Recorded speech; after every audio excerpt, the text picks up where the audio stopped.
everyone, welcome back to my channel. My name is Nikita, and on this channel we chat about inclusivity and diversity both in fiction and in real life. So we have a lot of book chats, book recommendations, as well as my podcast called Brown People Problems.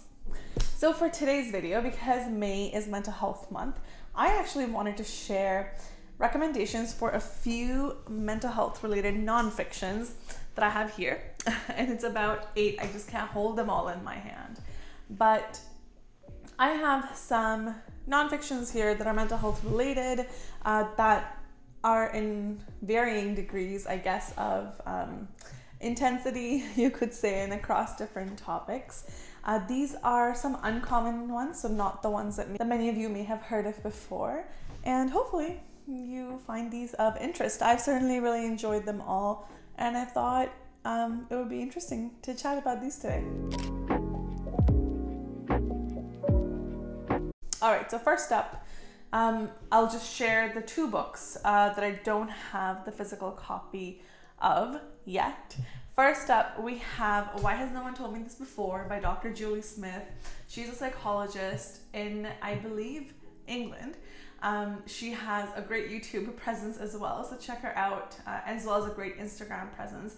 But this book it's lovely. I've talked about it before, but it's really just like this no-nonsense, very succinct book about how to deal with everyday mental health challenges, how to deal with everyday life challenges, life stressors, and it really feels like you're sitting with her in session, talking to her. The whole book just flows really well. There is no jargon. It's not filled with like ton of like psychoeducation or research or anything like that. Obviously her strategies are evidence-based, but it's really just like easy to read advice that a therapist in real life would give you. And so I find that this book is really great because it's divided into different chunks, and each chunk has about 3 or 4 chapters. There's a chunk on grief, there's a chunk on anxiety, there's a chunk on how to work with your emotions, some very basic but still really powerful stuff. Check that one out if you haven't already.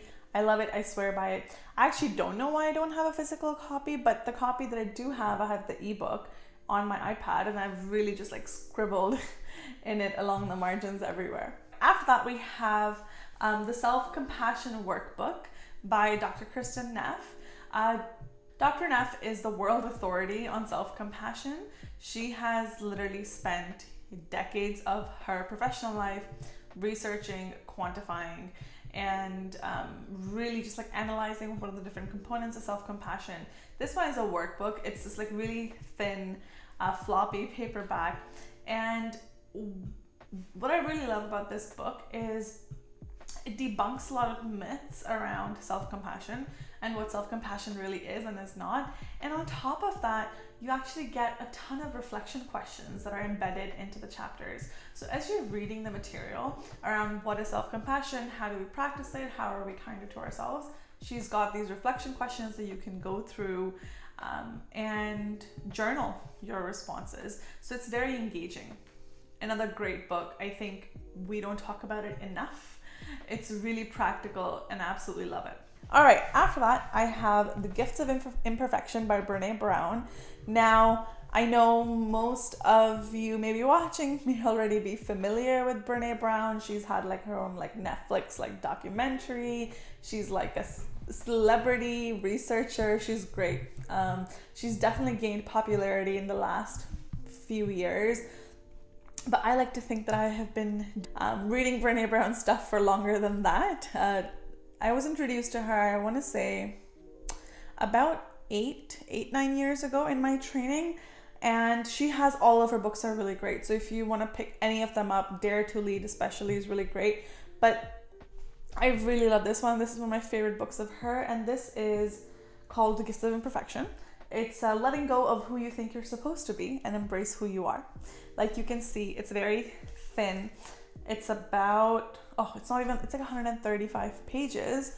And it's very much like to the point. So again, the premise is also like self-compassion and how do we really embrace all of our imperfections, that we don't need to be these perfect people. And it doesn't really, it's not a workbook like the last one, so it doesn't have questions that you can write down, but because it's so thought-provoking, it's really insightful, you'll find yourself reflecting as you read it anyway. She talks a lot about gratitude. What is gratitude? How do we cultivate joy? How do we work with scarcity mindset? How do we feel enough with what we have and who we are instead of relentlessly striving for more? So check her out. She also has some really amazing TED Talks. If you haven't heard of Brene Brown, pause this video, give her a Google, and thank me later. All right, after that, I have a book that most people haven't heard of. This is The Boy Who Was Raised as a Dog by Dr. Bruce Perry. Dr. Perry is a medical doctor from the States, and he has done a ton of research and actual applicable practical work in the field of child psychiatry, specifically looking at childhood trauma, how that shapes the brain, and what we can learn from it about love, trauma, loss, healing. This is a triggering book, so I would encourage you to just be mindful of that before you pick it up. But this is incredible. I had to read it a number of years back, and it's just chock full of great science, and he's made it very approachable. So each chapter is sort of like a story of like a clinical case that he's had, and he writes it out and shares it like a story, and in there he embeds research in a way that's very accessible, so you're not going to face a ton of jargon, and you're not going to feel stupid if you don't understand what's going on, because it is a beautiful way of explaining things that every lay person can pick this up and take something valuable away from it. This book in particular talks a lot about what happens to a child's brain when they're exposed to stress, like chronic stress and disproportionate stress, and how that stays with us throughout our lives. And he was one of the first ones that I kind of read talk about stress and how it impacts the brain. And this is a great one. Again, engage with it mindfully, but it's a really lovely book. Next up, we have a mental health book that's in the category of relationship health.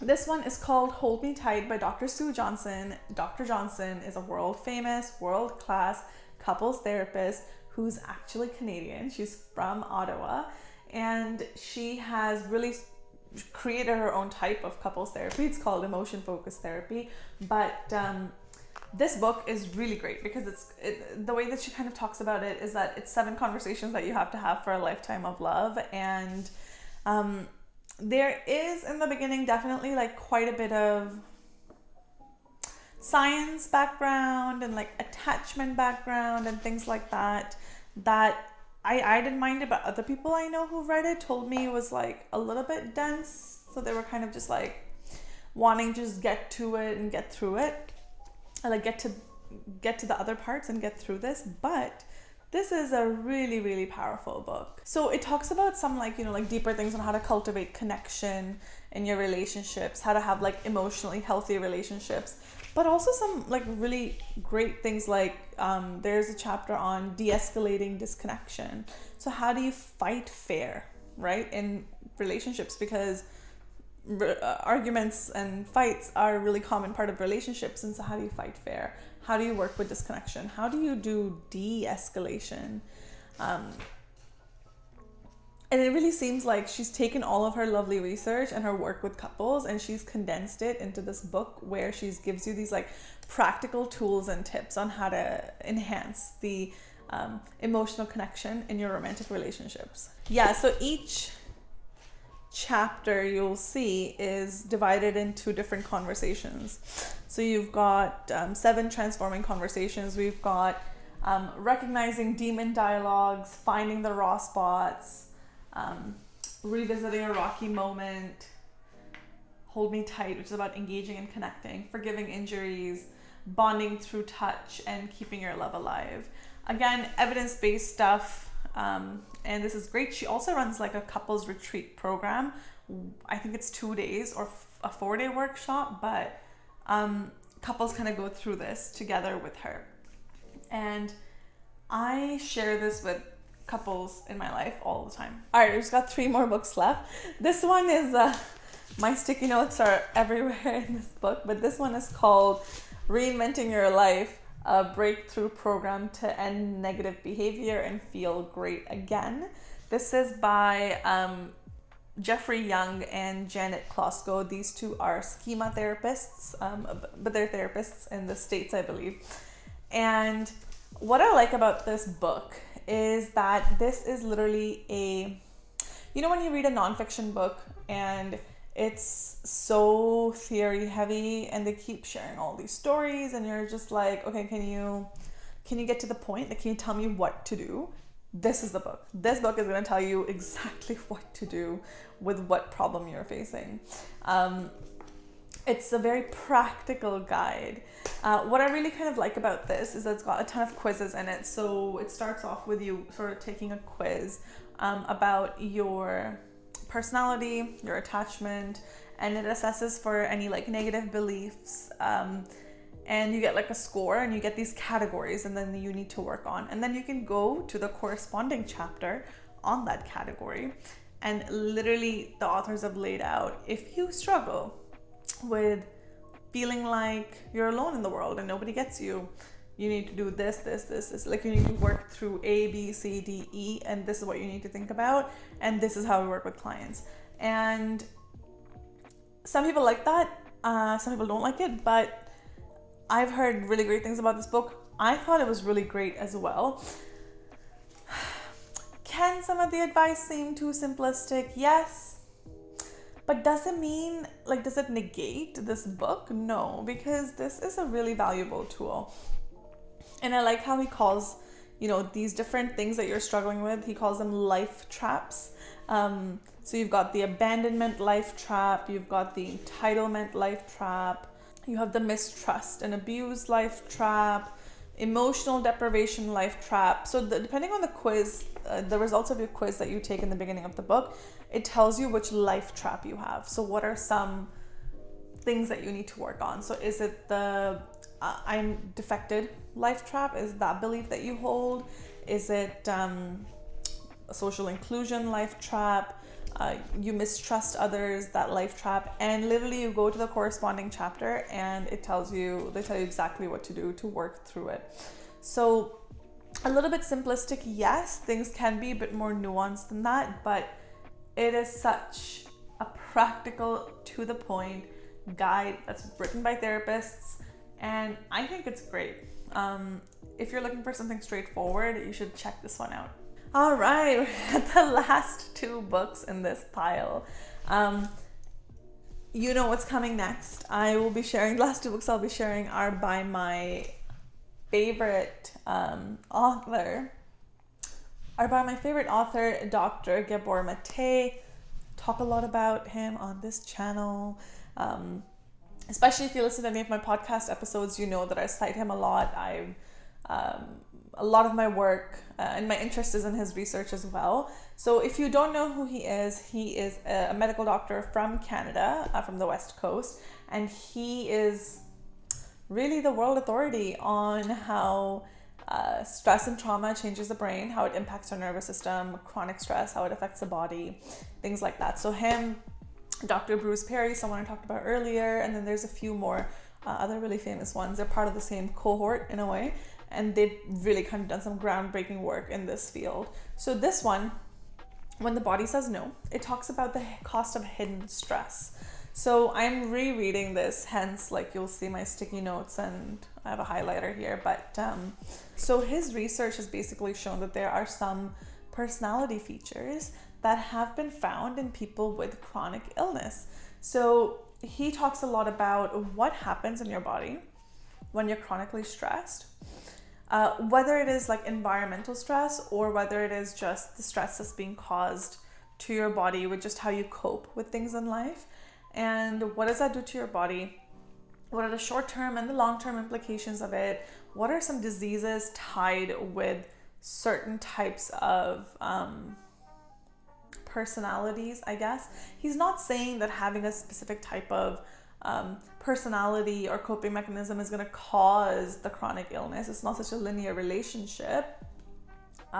but it does impact the body. So I think his research and other researchers have now found that suppression of anger, chronic and extreme suppression of anger, has been found to be a really common thread in people who go on to develop cancer. So it's really, really interesting stuff. So he talks about that, about the things that we can do a little bit differently. It is definitely got like quite a bit of like science in it. So if that's not something that you enjoy, I would still say try to read through it, because it is so fascinating. It is so interesting, this research, but this is great. It's a great book.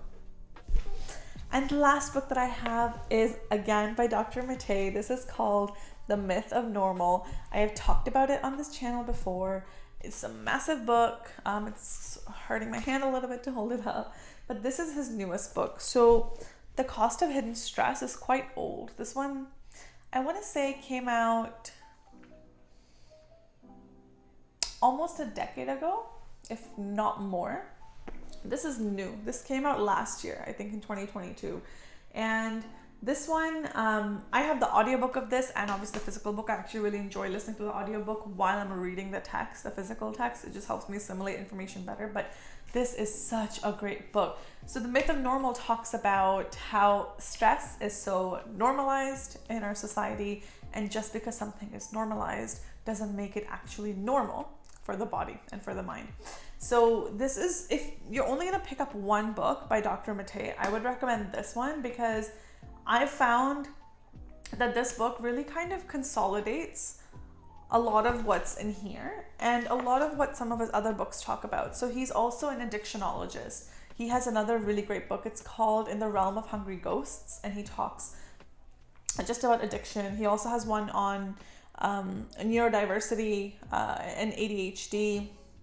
I think that one is called Scattered Minds. So in this book, he's really kind of consolidated all the like most important bits and pieces of all the other books, and it's incredible. Yeah, inside the dust jacket, the blurb says, "From our most trusted and compassionate authority on stress, trauma, and mental well-being, a groundbreaking investigation into the causes of illness, a bracing critique of how our society breeds disease, and a pathway to health and healing." I think it's really, really great.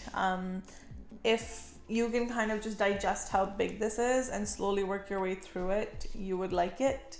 I would really recommend the audiobook because it's narrated by his son, Daniel Mattei, who is also co-authored this book. And I find the audio like much easier to digest. All right, everyone, those were some of the nonfiction books in the honor of Mental Health Day. Obviously, this is not Mental Health Month. Obviously, this is not an exhaustive list. I have so many more great mental health related nonfiction books, but these I would say are some of the ones that I really enjoyed and are some of my personal top books. Thank you for joining me today. If you found some value in this video, feel free to hit subscribe and like. I would really appreciate that, and I'll see you in my next one.